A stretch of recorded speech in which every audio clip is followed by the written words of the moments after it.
Leader of the Official Opposition. Thank you, Mr. Speaker. Well, he was the voice in our heads in the morning. He had an amazing sense of humor, and our community loved waking up with Mike Benny. Mike moved to Prince George in 1986 and started work with CKPG Radio on the afternoon drive, and eventually settled into his role as the morning man on 101.3 The River.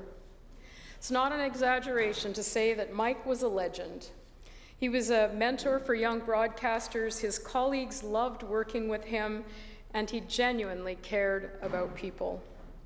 Mike was well known for his love of craft beer, bacon, and computers.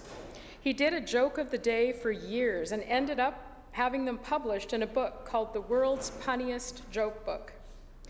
Mike cared about what was happening in our community, and he was amazing at getting people to donate to countless organizations and events. I was always on the list, and who could say no when Mike Benny was calling you out by name on the radio. One of my favorite visits every year was visiting Mike on the roof of the Coast Inn as he helped to raise money for the Christmas Tree of Lights. Mike was diagnosed with lung cancer in the summer of 2019.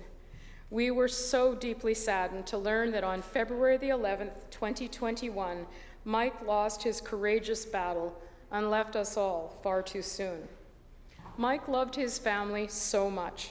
We are grateful to his wife Laurel and his 4 children, Catherine, Claire, Alex, and Colin, for sharing him with all of us.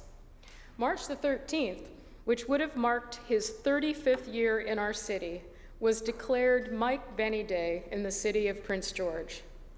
While I will miss starting my mornings with Mike Benny's voice in my head, I will always be glad that I got to know this very special person.